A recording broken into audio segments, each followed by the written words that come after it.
Welcome, Mr. President.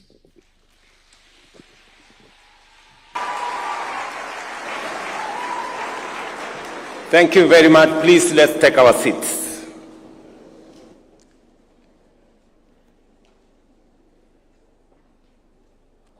Your Excellencies, honorable members, ladies and gentlemen, good evening. When I reflected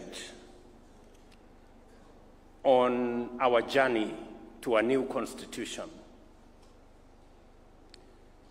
and as has been ably put by those who have spoken before me, especially the former Prime Minister, we were members of the Parliamentary Select Committee that midwifed the constitution-making process. At some point, he was chair. At some point, I was chair. But we all participated in this journey.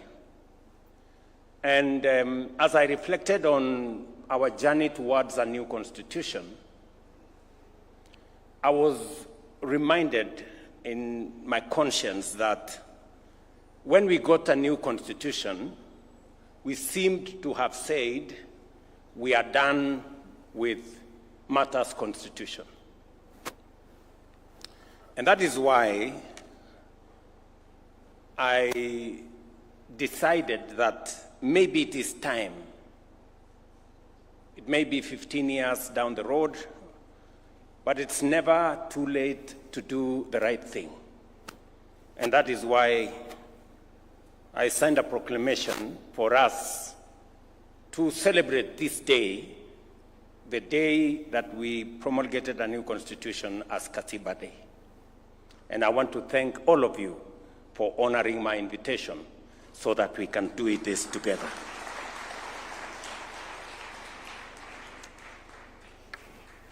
As I reflected on how this should be done,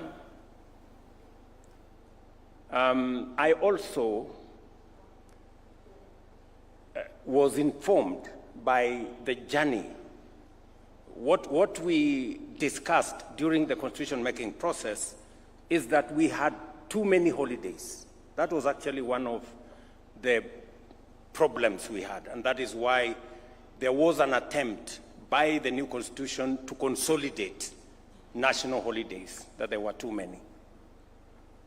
And so it was the reason why I also thought, in the spirit of this constitution, we should not make this a national holiday where there is no work. And partly why I thought maybe we should have this occasion in the afternoon so that people can work in the morning. It was my thinking. But maybe we can refine that as we go forward. But the Constitution of Kenya 2010 was born out of people's deepest desire for justice, inclusivity, and dignity. We longed for a country where power belongs to the people, where no Kenyan is left behind, and where rights and freedoms are guaranteed for all. Today, on the 15th anniversary of the enactment of the Constitution, we celebrate Katiba Day to honor the covenant and to renew our fidelity to its vision. This Constitution is acclaimed across the world as one of the most progressive and transformative. It is our solemn duty to preserve it, protect it, and to ensure its full implementation.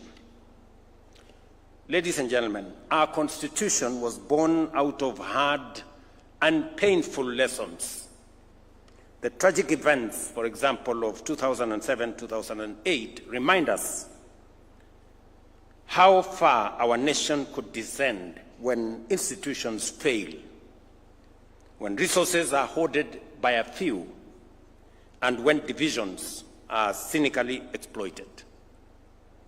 From that moment of crisis, we made a solemn resolve never again. Never again would Kenya be brought to the brink of collapse by impunity and injustice. For we knew that we, as a people, deserved better, and our country demanded better. Katiba 2010 became our national testimony, our solemn vow to build a free, democratic, inclusive, and united Kenya. Over the past 15 years, we have walked that journey. We have injected life into this great chapter. Fellow Kenyans, as stipulated in Article 174, devolution has come alive. It has fostered equity by distributing resources fairly and addressing historical imbalances. Many have been mentioned. Matters to do with health. Many counties, for the first time, had doctors in facilities. We've been told about the first cesarean session done in Mandera County for the first time under devolution, and many, many testimonies could follow. Since the birth of devolution 12 years ago, the national government has transferred a total of 4 trillion to counties. Today, every corner of Kenya has a functional county government, closer to the people than ever before. From our first day in office, I affirmed that devolution would not merely be a constitutional provision, but the crown jewel of our democratic governance. I pledged to accelerate the full transfer of all outstanding devolved functions as assigned in the 4th schedule of our Constitution, together with the requisite resources. This commitment was formalized during the 11th National and County Government Coordination Summit in Nairobi on the 16th of December 2024. Today, all 14 devolved functions have been conclusively delineated, unbundled, and formally gazetted, eliminating long-standing ambiguities that hampered service delivery and fueled intergovernmental disputes. To further underscore this commitment, 2 weeks ago, I signed into law 2 landmark pieces of legislation: the County Public Finance Law Amendment Act of 2023 and the County Allocation of Revenue Act 2025. In line with Article 217 of the Constitution, these laws reinforce the principle of equitable revenue sharing among counties, guarantees fairness in the distribution of national resources, and empowers county assemblies to play their rightful role and clearly define the respective mandates of both national and county governments. Under my leadership, the national government is committed to support devolution by ensuring timely disbursement of funds and steadily increasing allocation to counties. Under the Division of Revenue Act 2025, we have allocated an unprecedented 415 billion to counties.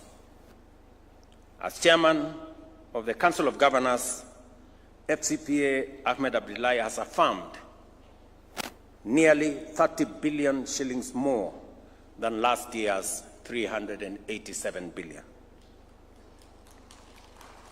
I know that my good friend Abdullahi has urged that we should enhance allocation to counties, and I have committed that we will continuously do that. But I also want to ask for the assistance of my county government leaders, the governors. The job of mobilizing resources is a very difficult job. As I mobilize resources nationally, I also want you to work with me and to assist me to mobilize resources at the county. Don't leave the business of mobilizing resources to me, because in the process of trying to mobilize resources so that I can transfer more to the counties, I have acquired names, including Sakayo, and you know it. And I know no county governor wants to raise resources locally, although the law now exists for own source revenue. I would want to ask of you, governors, please, even as you urge me to transfer more resources, because I have to mobilize, also look at the opportunity to mobilize resources locally. Even if you are called Sakayo at the county, it will not make any difference. It is still okay. Ladies and gentlemen, the Bill of Rights, enshrined in Chapter 4 of the Constitution, is the heart of our democratic order. It guarantees every Kenyan fundamental freedoms and socio-economic rights, including the right to education, health, housing, food, water, and dignity, as set out in Article 43. Over the past 15 years, we have worked diligently to breathe life into these rights. And I say this in the full understanding that for citizens of our nation to be able to enjoy our democratic credentials, to be able to enjoy the rule of law and constitutionalism, there are rights guaranteed under Article 43, social and economic rights, that are fundamental to citizens enjoying other rights. A Sikh, ignorant, uneducated, homeless, hungry citizen is very difficult to enjoy democracy, human rights, rule of law, because their status is undermined. And therefore, it becomes fundamentally important for us to make sure these social and economic rights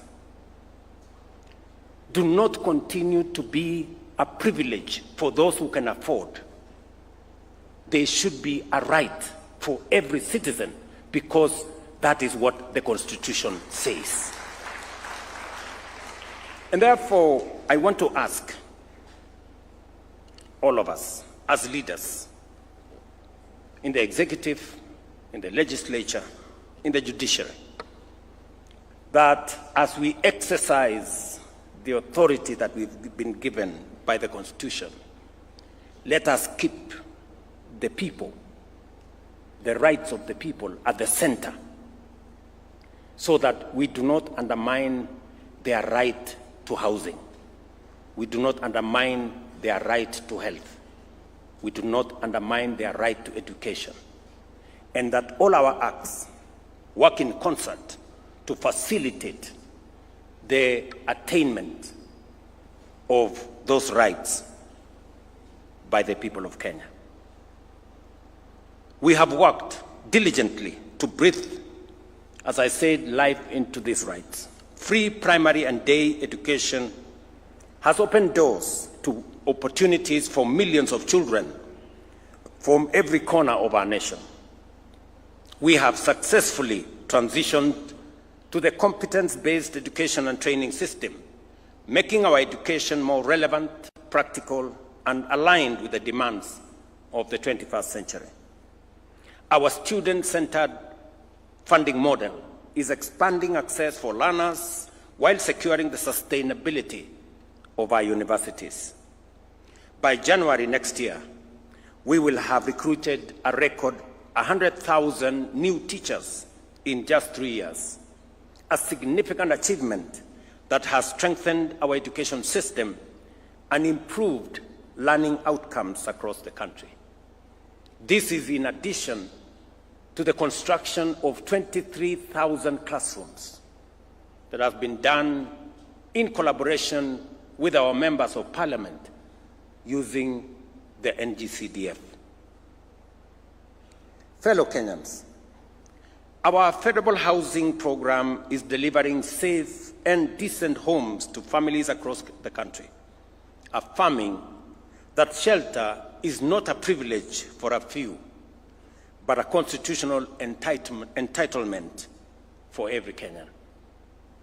Today, over 160,000 housing units are under construction, each one providing not only a roof over a family's head, but also creating thousands of jobs for our young people, artisans, and professionals.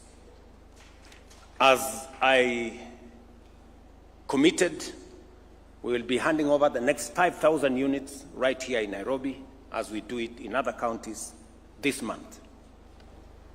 On universal health coverage, we are ensuring that illness no longer drives families into poverty, and that access to quality health care is upheld as a right of every citizen.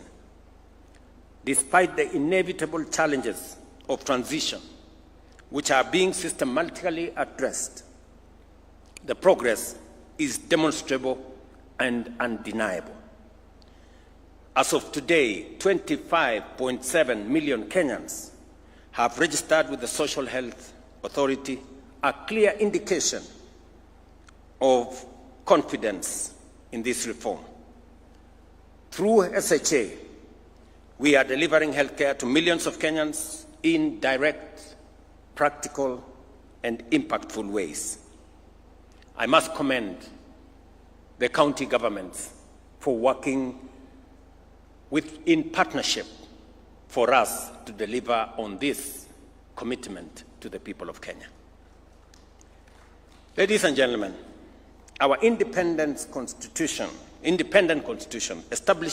established under Chapter 15 of the Constitution are the pillars that safeguard the sovereignty of the people. The judiciary, parliament, and constitutional commissions operate independently to ensure justice is served, resources are protected, and leadership remains accountable. Yet while independent, they are also interdependent, bound together by the shared duty to uphold the Constitution and serve the public good. Parliament relies on reports from oversight agencies.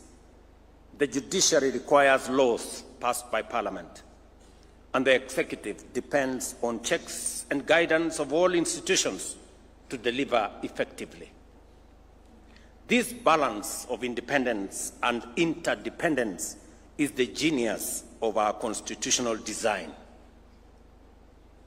No arm of government, no office, and no commission can claim supremacy because they are all answerable to the people. In this way, our institutions work not in competition, but in complementarity to protect democracy, entrench accountability, and advance the aspirations of every Kenyan. Fellow patriots, our national values set out in Article 10 of the Constitution are not only a key pillar of our constitutional order, but also the very foundation of our stability as a nation. They remind us that Kenya must always be anchored in patriotism, national unity, democracy, participation of the people, human dignity, equity, social justice, equality, non-discrimination, integrity, transparency, and accountability. Today, on this Katiba Day, as we renew our commitment to the ideals of the Constitution, we must ask ourselves honest, candid questions. Are we truly patriotic?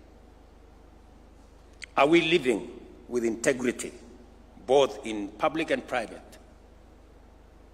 Are we inclusive, leaving no one behind?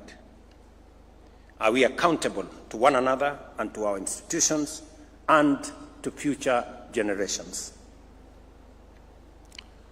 Corruption is a serious threat to our progress as a nation. It undermines our Constitution, weakens our institutions, and erodes the well-being of every Kenyan. It is a fact that corruption exists in all arms of government and poses a serious challenge. The executive, the legislature, and the judiciary, and each must confront this menace with honesty and resolve. I have always reiterated my resolve to serve as a responsible steward of public resources. We have digitized and automated government services to seal loopholes and eliminate the opportunities for corruption. Today, Kenyans can access over 22,000 services on eCitizen, up from 325.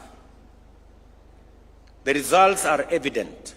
Revenue collection has risen dramatically to over 1 billion shillings every day, translating to more than 500 billion annually. Yet I admit there is still much more to be done to combat corruption within the executive. Corruption must be chased down every alley, every corridor, and every corner of the executive by every well-meaning official and citizen whenever it is spotted. I, William Ruto, President of Kenya, fully support the rigorous and expeditious prosecution of any corruption case backed by evidence. This is the only way to restore trust, uphold the Constitution, and assure Kenyans that no office, no title, and no individual is above the law. Parliament, too, must rise to its duty by passing laws that entrench transparency and close avenues for abuse. I commend Parliament for passing the Conflict of Interest Bill, now law, which I have signed. This law strengthens ethical standards and closes loopholes that allowed abuse of office. But as Parliament performs oversight and demands accountability from others, it must also remain accountable to the people of Kenya. This calls for a candid and honest conversation within Parliament. Shall members be counted among those who demand and enforce accountability, or among those who undermine the Constitution by entrenching corruption and impunity? That's a question, Mr. Speaker, Parliament must ask itself. Ladies and gentlemen, the judiciary, entrusted under Article 159, must equally guarantee swift, impartial, and credible justice. Justice delayed, it is said, including in corruption cases, is not justice only deferred, but justice actually denied. The judiciary must confront corruption within its own ranks. I am aware of the vigorous and often unsettling conversation around terms like juri pesa. As painful as this may be, they cannot be ignored. If the institution mandated to dispense justice is perceived as corrupt, it not only erodes confidence, but undermines the very Constitution it is sworn to protect.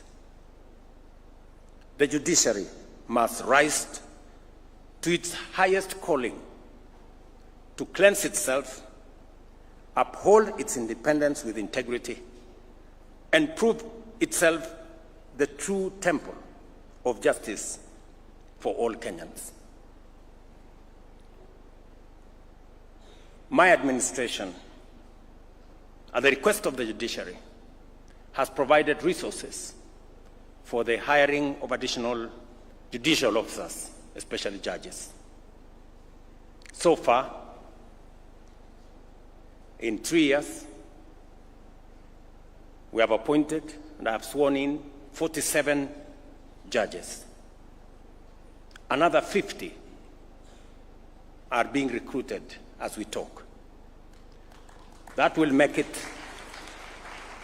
97 judges in 3 years. No other administration has provided such kind of human capital to support our judiciary.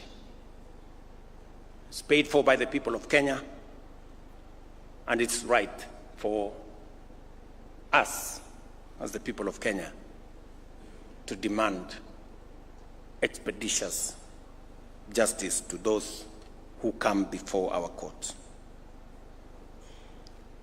In summary, fellow citizens, our national values must not remain words on paper. They must be lived, practiced, and defended every day by every institution, by every leader, and by every citizen. As President, I solemnly reaffirm my oath to uphold, protect, and defend the Constitution of the Republic of Kenya. I call upon all arms of government, the executive, parliament, and the judiciary, as well as our independent institutions and every citizen of our republic, to faithfully discharge their responsibilities in fidelity to the Constitution, knowing very well that all of us are citizens of this country. Every right we enjoy comes with obligations. And those of us who have the privilege to exercise authority, we must know that authority comes with responsibility, and responsibility is accompanied by accountability. And therefore, we must act in the context of what the Constitution allows us to do. For it is not only through our shared commitment that we can secure justice, uphold democracy, guarantee the prosperity of our nation, and truly breathe life into our Constitution, but by doing it together, united as a nation. I am very happy that, though late, we have today started the journey to celebrate Katiba Day, so that we can use this day to continue the robust conversation that Kenyans are used to. We have heard from the Right Honorable Raila Odinga the aspects that, in his view, require review. There are those who have other ideas. There are those who think that we have too many constitutional commissions. There are those who think we should change the formula on sharing of revenue. There are those who think, and we should, all of us, as we celebrate this Constitution, we must celebrate the good, reflect on what is deficient, and work together towards making our country better. With those many remarks, ladies and gentlemen, I thank you for your attention. Asante sana.